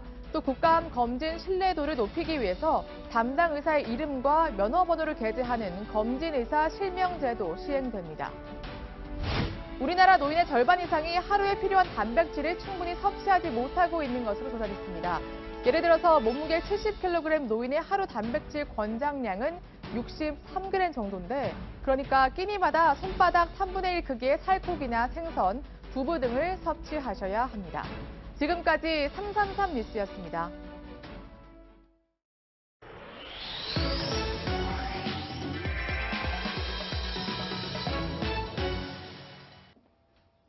프로야구의 계절이 돌아왔습니다. 사흘 뒤 개막을 앞두고 이제 시범 경기가 한창인데 하필이면 눈이 옵니다. 저희 취재 기자가 잠실 야구장에 나가 있습니다. 자, 이현수 기자, 지금 뒤로 눈이 엄청 오는데 선수들은 그래도 연습은 훈련을 하고 있네요. 네, 개막을 이제 조금 앞두고 야구장에 눈이 내리고 있습니다. 조금 전에는 두산 선수들이 연습을 했고요. 지금은 한화 선수들이 연습을 하고 있는데 오늘 시범 경기는 아쉽게도 기온이 너무 내려가서 취소됐습니다. 하지만 이번 시즌 굉장히 풍부한 볼거리로 야구 팬들은 벌써부터 설레는 마음이 가득한데요. 가장 큰 이슈는 아무래도 미국 생활을 마치고 국내로 복귀한 박병호, 김현수, 또 황재균 이 3인방에게 이목이 집중되고 있습니다. 미국에 진출하기 전에 4년 연속 홈런왕과 타점왕을 차지한 박병호는 이번 시즌에 4월에 범축전을 매해마다 합니다. 북한에서는. 4월에 범축전이라면 김일성 생일이 그렇죠. 태양절일 때 그때 가서 하는 거군요. 그렇죠. 그래서 세계 예술인들을 불러다가 거기에서 범축제 공연을 하는데 그게 기본적으로 동평양 대국장은 그 89년도 13참에서 짓게 됐어요. 89년에죠. 네네네. 그래서 저도 89년도 세계 청년학생 축제에 참가를 했는데 그때 당시는 거기서 공연을 안 하고 기본적으로 동평양 대국장은 외국인들 대상으로 해서 전용 국장이나 갔습니다. 그렇군요. 예. 그리고 거기서는 그 만수대 예술단 분들이 거기 가서 공연도 하고 그렇군요. 예, 삼중관현악단 분들도 공연을 네. 하고 최근에는 예. 예, 그렇게 했기 때문에 동평양 대국장은 북한 대국장 중에서 제일 지금 현대화로 돼 있고, 그렇군요. 예, 지금 리모델을 하고 있어가지고 더 멋있게 지금 예. 하고 있다고 봅니다. 예. 지금 현재 리모델링까지 하고 예, 있는 예. 거군요. 네. 그러면 정주영 체육관은 어떻습니까? 정주영 체육관은 기본적으로 기본 그 체육하시는 분들이 뭐 미국의 러도몬이나 그런 분들이 와서 기본적으로 하고 기본적으로 음악 공연을 하는 곳은 아니고 다목적으로 활용이 되는 네, 곳이군요. 예. 거기는 다목적으로 많이 이렇게 하고 있는데 기본적으로 뭐 그때 윤도현 밴드나 이렇게 왔을 때 네. 공연을 했잖아요. 거기서, 예. 예, 기본적으로 정주영 체육관은 그 참가 만석이 되기 때문에 그리고 많은 주민들이 볼 수 있어요. 예, 저기 이선희 씨와 조용필 씨가 저 큰 정정 체육관에서 했다고 하고요. 윤도현 밴드는 동평양장에서 했다고 합니다. 예, 정정을 해드리겠습니다. 예. 네, 이번 특히 가장 또 주목되는 것이 아무래도 남북 합동 공연이 이뤄질까, 그리고 또 이뤄진다면 어떤 모습일까 이건데요. 바로 그 북한이 방문했을 때 바로 서현 씨가 합동 무대를 꾸렸었죠. 그 모습 다시 한번 살펴보시겠습니다. 이때도 정말 깜짝 공연이었어가지고 굉장히 감동이 더 있었던 기억이 납니다. 또 궁금해지는 게 아무래도 이번 평양 공연을 하게 되면 김정은 또 이설주가 참석하는 거 아니냐 이런 얘기도 있더라고요. 혹시 참석 여부 혹시 얘기가 나왔습니까? 네, 아직까지 참석 여부에 대해서 이제 북한이 뭐 관영 매체를 통해서 공식적으로 밝힌 바는 없습니다. 하지만 이 삼지연 관현악단에 대한 답례 형식으로 이번에 공연이 열리기 때문에 이번 그 삼지연 관현악단이 내려왔을 때 사실 문재인 대통령이 참석할지 말지도 공연에 궁금했죠. 임박해서 예. 굉장히 공개가 됐었거든요. 2차 공연 때 갔었죠. 네, 2차 공연 때 갔었는데 그 일정이 깜깜이었던 상태였습니다. 예. 심지어 김여정조차도 삼지연 관현악단 공연을 볼지 말지도 결정이 안 됐었는데 계속해서 신년사 이후에 김정은이 파격 행보를 이어오고 있지 않습니까? 그래서 공연을 임박해서 김정은이 리설주와 함께 공연을 참석할 거다라는 전문가들의 관측도 있습니다. 예, 아까 화면 잠깐 지나갔습니다만 그 김여정과 두 손을 꼭 잡으면서 뭔가 꼭 오면 우리도 대접을 잘 해주겠다라는 약속을 한 것 같아서 김정은의 참석 여부가 좀 가능하지 않을까? 우리 공연을 보고 박수 치는 모습도 혹시 조선중앙TV나 우리 TV를 통해서 공개되지 않을까라는 기대를 가져보는데 예상 혹시 어떻게 하세요? 예전에는 그 남한 방문단이 왔을 때는, 예술단 방문단이 왔을 때는 김종일이가 단 한 번도 참석해서 그랬다면서요? 없습니다. 예. 네, 근데 이번은 조금 김정은이가 젊었잖아요. 예. 그리고 지금 이게 지금 남북한의 지금 이 문제가 시급히 빨리 저속한 속도로 좀 내면서 가고 있는데 아마 젊은 혈기이기 때문에 예. 저는 참석 여부가 100% 가능할 것 같습니다. 참석 가능할 것이다. 네. 예. 어쨌든 모처럼 이어지고 있는 남북 평화 무드가 잘 좀 조성이 돼서 남북 정상회담, 북미 정상회담까지 이어졌으면 하는 바람을 가져보겠습니다. 오늘 두 분 말씀 잘 들었습니다. 다음 소식입니다. 이명박 전 대통령이 내일로 예정된 법원의 구속영장 심사에 출석하지 않겠다고 밝혔습니다. 이 전 대통령의 구속 여부를 결정하는 영장 심사 방식은 이르면 오늘 중으로 결정될 것으로 보입니다. 네, 그럼 취재기자 연결하겠습니다.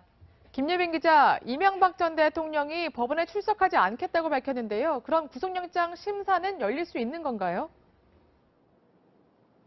네, 법원이 어떻게 결정할지에 달려 있는데요. 검찰과 변호인단만 출석한 상태에서 구속영장 심사가 열릴 수도 있고 영장된 기록만으로 이 심사를 대체할 가능성도 있습니다. 법원은 이르면 오늘 구속영장 심사를 열지 아니면 서면 심사로 대체할지 여부를 결정할 예정입니다. 검찰은 이명박 전 대통령 없이 변호인단만 출석한 상태에서 열리는 영장 심사는 의미가 없다는 입장입니다. 하지만 이명박 전 대통령 측은 이 전 대통령 없이 진행해도 무리는 없다는 반응입니다. 자, 그렇다면 구속영장 발부 여부가 결정될 때까지 이 전 대통령은 어디에서 대기하게 되나요? 네, 검찰은 이명박 전 대통령을 논현동 자택에서 대기시키는 방안을 유력하게 검토하고 있습니다. 지난해 박근혜 전 대통령은 영장심사에 출석한 뒤 바로 옆 건물인 서울중앙지검에서 대기했는데요. 이 전 대통령은 영장심사에 불출석하겠다는 의사를 밝힌 만큼 검찰청에서 대기할 필요가 없다는 겁니다. 이 전 대통령이 검찰에서 대기할 경우 논현동 자택에서 서초동 검찰청사까지 교통을 통제하고 청사 출입을 제한해야 한다는 점도 고려할 것으로 보입니다. 지금까지 서울중앙지검에서 전해드렸습니다. 네, 관련 소식 사회부 법조팀 강경석 기자와 얘기 나눠보겠습니다. 강 기자, 어서 오세요. 네. 자, 오늘 키워드부터 소개해 주시죠. 네, 오늘의 키워드는 이명박 전 대통령 도망의 염려라는 뜻을 표현을 저희가 키워드로 정해봤는데요. 예. 이 도망의 염려라는 표현을 키워드로 오늘 정한 이유가요. 네. 이명박 전 대통령에 대한 구속영장에 굉장히 이례적인 사유가 하나 들어가 있었습니다. 예. 통상적으로 이제 구속을 필요로 하는 사유에 대해서 검찰이 쭉 구속영장 말미에 강조를 하는데요. 네. 이번 구속영장의 그 구속영장의 청구 사유로 들어간 게 총 4가지였습니다. 예. 보신 대로 마지막에 도망의 우려라는 걸 적었는데 예. 이게 전직 대통령에 대한 구속영장이라는 점을 감안할 때 굉장히 좀 이례적이었습니다. 그렇죠. 경호까지 다 받고 있는데 도망갈 우려가 있다? 네, 그래서 이게 지금 그 증거인멸의 우려라고 표현을 해도 되는데 굳이 도망의 우려라는 표현까지 쓴 것은 예. 굉장히 이례적인 표현이거든요. 예. 이명박 전 대통령이 실제로 그만큼 증거인멸의 가능성이 높고 네. 실제로 현재까지 증거인멸을 해왔다라는 취지 이런 점들을 좀 더 강조하기 위해서 예. 검찰이 이례적으로 도망의 우려, 전직 대통령에 대해서 도망할 수 있다라는 표현까지 쓴 것 같습니다. 예, 전직 대통령 구속영장에 이런 부분이 어떻게 표현되어 있는지 저희가 그래픽으로 좀 준비를 해봤는데요. 내용이 이렇습니다. 전두환 전 대통령 같은 경우는 도망 및 증거인멸 우려, 노태우 전 대통령은 증거인멸 우려, 박근혜 전 대통령은 도망 및 증거인멸 우려. 비슷하게 하긴 합니다만 우리 보통 도주라고 많이 표현을 하잖아요. 네. 도주와 혹시 도망의 차이가 있는 겁니까? 이게 국어사전적으로 전혀 의미 있는 차이가 없는데요. 법률적으로는 사실 도망이라는 표현을 좀 더 자주 씁니다. 그렇군요. 형사소송법에도 70조에 이제 구속을 필요로 하는 사유에 대해서 쭉 설명을 하고 있는데 여기서도 도망이라는 표현을 씁니다. 예. 그러면서 쭉 형사소송법을 다 보더라도 도망이라는 표현은 약 20차례 가까이 나오는데 네. 도주라는 표현은 한 2번 정도밖에 등장하지 않거든요. 그렇군요. 그러니까 사실 법률적으로는 좀 더 도망이라는 표현을 좀 더 많이 쓰는 편이라고 볼 수 있습니다. 꼭 도망이라고 들으니까 왜 우리가 이제 일반 범죄자 같은 느낌이 좀 들어서 어감이 네. 아마 많은 국민들이 의아해하셔서 제가 좀 설명을 해드렸고요. 자, 이 전 대통령 지금 내일 영장 실질 심사에 나오지 않겠다라고 지금 얘기를 했습니다. 그렇게 되면 법원에서 구속영장을 발부할지 여부를 검토하고 있을 때 과연 어디에서 대기를 하게 되는 겁니까? 이게 아직까지 정확하게 구체적인 장소를 정해졌다라고 말하긴 힘든 단계인데요. 일단 오늘 중으로 아까 전해드린 대로 예. 법원에서 실제로 변호사들과 검찰이 참여하는 상황에서 신문을 열지 또는 서류 심사만 할지 이걸 먼저 정해야 되거든요. 예. 이 통상적으로 보통 영장 심사에 출석하게 입니다. 평양에 갈 우리 예술단 명단이 어제 공개됐습니다. 가왕 조용필부터 아이돌 레드벨벳까지 장르별로 한국 대중음악을 대표하는 아티스트들로 꾸려졌습니다. 네, 그럼 취재기자 연결해서 자세한 내용 알아보겠습니다. 김설혜 기자, 일단 확정된 가수들이 모두 9팀인 거죠? 네, 그렇습니다. 어제 남북은 실무 접촉을 갖고 평양에 갈 가수들을 확정했습니다. 조용필, 이선희, 레드벨벳, 윤두현 밴드 등 총 9팀이 일단 선정이 됐는데요. 다양한 장르와 세대를 아울렀다는 평가를 받고 있습니다.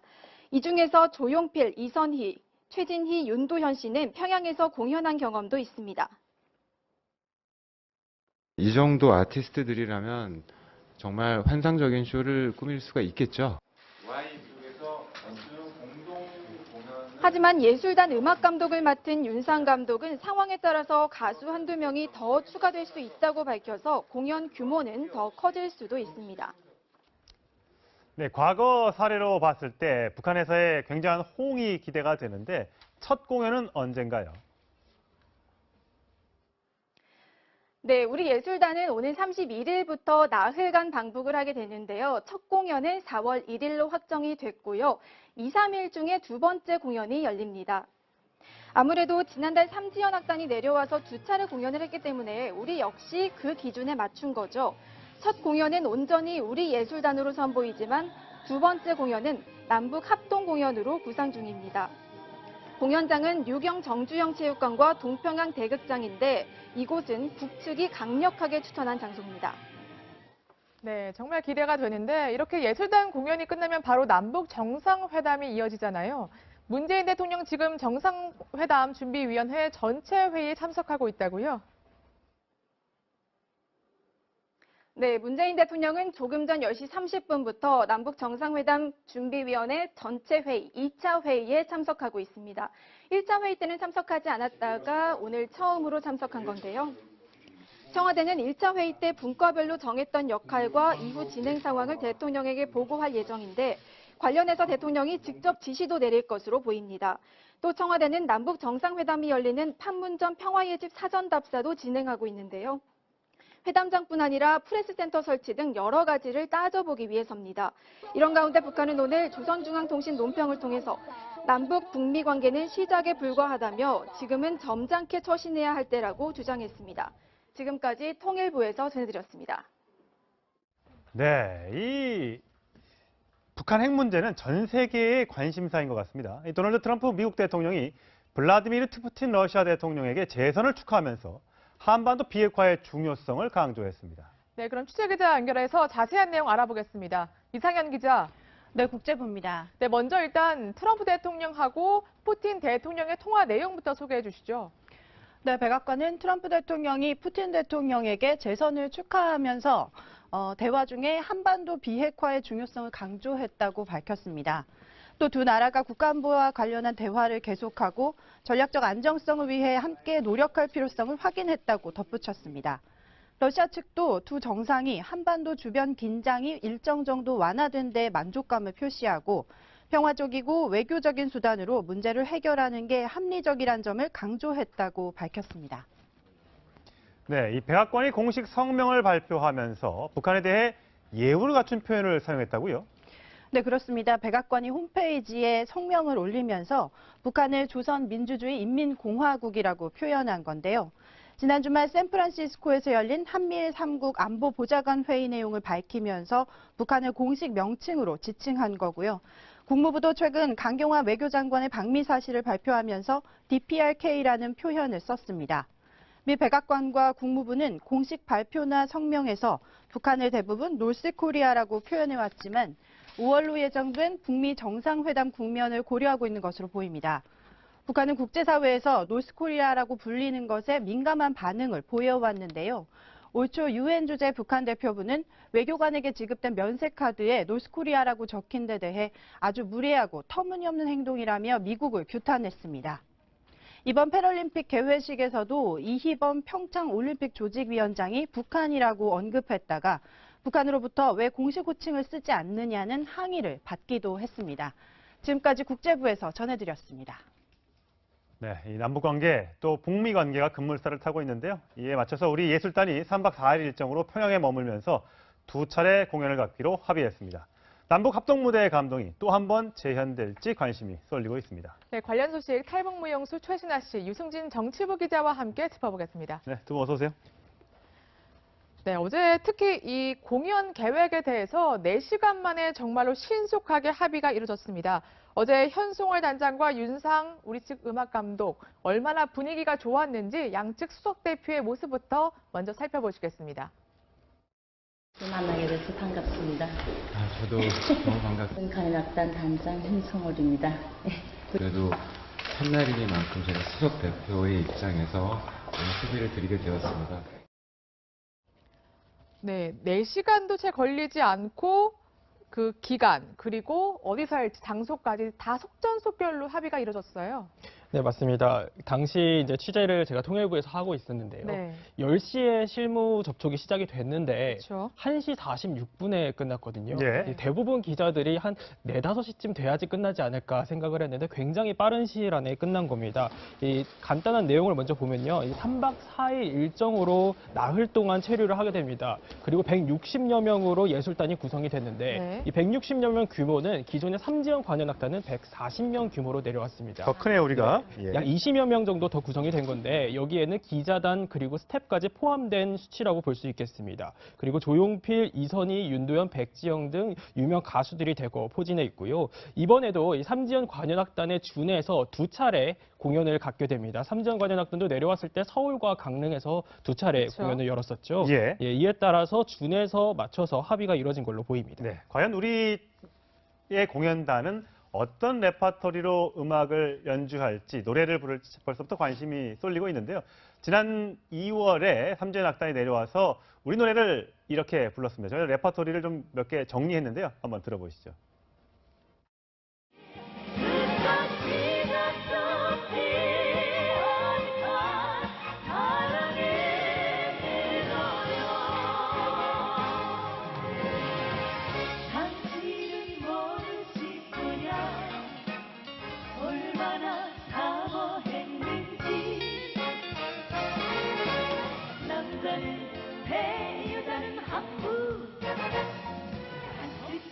맑은 날 돌아온단다 생하고 했을 날 돌아온단다. 네. 저는 궁금한 게 네. 저 노래들, 레파토리들이 북한에서 정말 다 유명한 곡인지 그게 궁금합니다. 유명한 곡은 기본적으로 사랑이 밀어. 사랑이 밀어요. 네, 사랑이 밀어는 김정일이 아마 좋아했던 곡으로 네, 알려져 있나요? 김정일이 좋아했고 또 북한 주민들이 거의 다가 되면 법원에서 구인장을 발부하게 됩니다. 예. 그러면 이 구인장에는 인치 장소를 법원 그 영장 심사가 열리는 장소로 적시를 하거든요. 네. 그런데 이미 검찰에 이명박 전 대통령이 출석하지 않겠다라는 그 영장 심사에 출석하지 않겠다라는 뜻을 정했기 때문에 예. 아마 현재까지 검토되고 안을 저희가 취재한 바에 따르면 내일은 일단 자택에서 대기를 하고 있다가 법원에서 영장 심사가 쭉 이뤄진 이후에 영장 전담 판사가 영장을 발부하게 되면 예. 그 구속영장을 가지고 중앙지검 수사관들이 자택으로 찾아가서 영장을 집행해서 자택에서 바로 구치소로 이동할 가능성이 현재까지는 높아 보입니다. 그럼 구치소는 어느 구치소로 가게 되는 겁니까? 발부가 된다면? 일단 검찰이 구속영장에 적시한 그 구속 수감 장소는 2군데였습니다. 예. 서울구치소와 서울 동부구치소였는데요. 예. 현재 박근혜 전 대통령이 서울구치소에 수감 중인 점을 감안할 때 예. 전직 대통령이 2명이 같은 구치소에 수감되는 건 사실 부담이 크거든요. 예. 경호 문제도 있고 실제로 통제 문제도 있고 해서 예. 아마 동부구치소로 수감될 가능성이 현재로서 높은 상태라서 예. 최순실 씨와 그리고 또 김기춘 전 비서실장이 수감 중인 서울 동부구치소로 수감될 가능성이 현재까지는 높아 보입니다. 그렇군요. 박근혜 전 대통령 같은 경우는 이제 재판을 거부하고 이제 국선 변호인이 선임된 상태인데 지금 재판에 안 나오고 있죠. 이명박 전 대통령은 또 영장 영장 심사를 안 받겠다고 합니다. 물론 안 받을 수 있는 건 뭐 법에도 나와 있다고 합니다만 우리 국민들 입장에서는 뭐가 이렇게 죄가 있어서 이런 법적인 절차까지 밟지 않겠다는 건지 궁금해할 텐데 과거에도 이렇게 영장 실질 심사를 거부했던 사례가 있다면서요? 네, 맞습니다. 말씀하신 대로 과거에 영장 심사를 포기했던 사례가 있었는데요. 가장 최근에만 보더라도 최근에 정호성 전 비서관이랄지 예. 또 진경준 전 검사장이랄지 홍만표 변호사 예. 이런 분들은 혐의를 인정하는 취지에서 영장 심사에 참석하지 않았거든요. 아, 인정한 거군요. 근데 다만 그때와 지금이 상황이 달랐던 거는 저 3명은 당시 체포 상태였습니다. 이미 구금돼 있었던 상태에서 영장 심사를 받았기 때문에 그렇군요. 혐의를 모두 인정하는 취지에서 불출석을 했던 거고 예. 이명박 전 대통령의 경우는 좀 다릅니다. 어제도 이제 측근들이 대책회의를 하면서 의견이 좀 분분했다고 전해졌는데요. 예. 일각에서는 정해진 법적 절차를 따르는 게 맞다라고 주장한 분들이 있었던 반면에 굳이 전직 대통령이 법원까지 가서 구구절절하게 이 무죄를 주장하는 것은 국민들 보기에 좋지 못할 수 있다. 이런 의견들이 서로 이제 나왔었는데 아무래도 현재까지 드러난 혐의와 이런 검찰의 수사 상황을 볼 때 이명박 전 대통령이 실제로 법원에 가서 무죄를 주장하더라도 구속될 가능성이 높기 때문에 그렇군요. 현실적인 판단을 한 것으로 보입니다. 예. 자, 다음 좀 넘어가 보겠습니다. 최근에 김윤옥 여사를 둘러싼 명품 가방 수수 의혹에 대해서 굉장히 이제 논란이 일고 있습니다. 구체적인 어느 회사에 얼마짜리 가방까지 얘기가 나오고 있는데 이건 도대체 지금 어떻게 되는 겁니까? 일단 오늘 정두원 전 의원이 한 라디오에 나와서 이렇게 얘기를 했었습니다. 본인이 밝혔던 경천동지할 일 3가지 중에 한 가지는 지금 최근 논란이 되고 있는 그 명품백에 돈을 3만 달러를 넣어서 받았다. 네. 그 사실이 맞다라고 인정을 했는데요. 일단 이명박 전 대통령 측에서는 그 당시 상황은 일단 그 공소시효가 지난 문제이기 때문에 검찰이 본격적으로 수사를 하지 않을 가능성이 높다라고 보고는 있습니다. 다만 현재 이명박 전 대통령에 대한 수사가 끝난 게 아니라 구속되더라도 계속 수사가 이어질 수 있기 때문에 나머지 의혹들에 대해서는 최대한 검찰 수사를 피해가는 방향으로 지금 대책을 세우고 있는 것으로 알려졌는데요. 보시는 것처럼 현재 이명박 전 대통령의 부인 김윤옥 여사가 받고 있는 의혹은 아까 말씀하신 그런 명품 가방 2개, 하나는 이팔성 전 우리금융지주 회장으로부터 받은 건데 이거는 구속영장에도 포함되어 있습니다. 다만 그 앞서 다른 정두원 전 의원이 얘기했던 거는 포함이 안 돼 있었고요. 그렇군요. 그리고 나머지 이제 국정원 특활비랄지 뭐 이팔성 전 회장에게 받은 맞춤 양복이랄지 이런 것들은 현재 검찰의 수사 선상에 올라 있는 상황입니다. 당시에 뭐 대선 후보고 당선이 유력했던 후보의 부인이 만약 이게 사실이라면 가방을 과연 받았다 돌려줘야 될 이유가 있었을까요? 영화에서 보면요 이런 장면도 나옵니다. 한번 보시죠. 물론 이제 가방 안에 이제 김윤옥 여사가 받았던 가방 안에 돈이 들었냐 안 들었냐 이제 이거 갖고 논란이 많긴 합니다만 혹시 이명박 전 대통령이 저 사실을 알았을까요?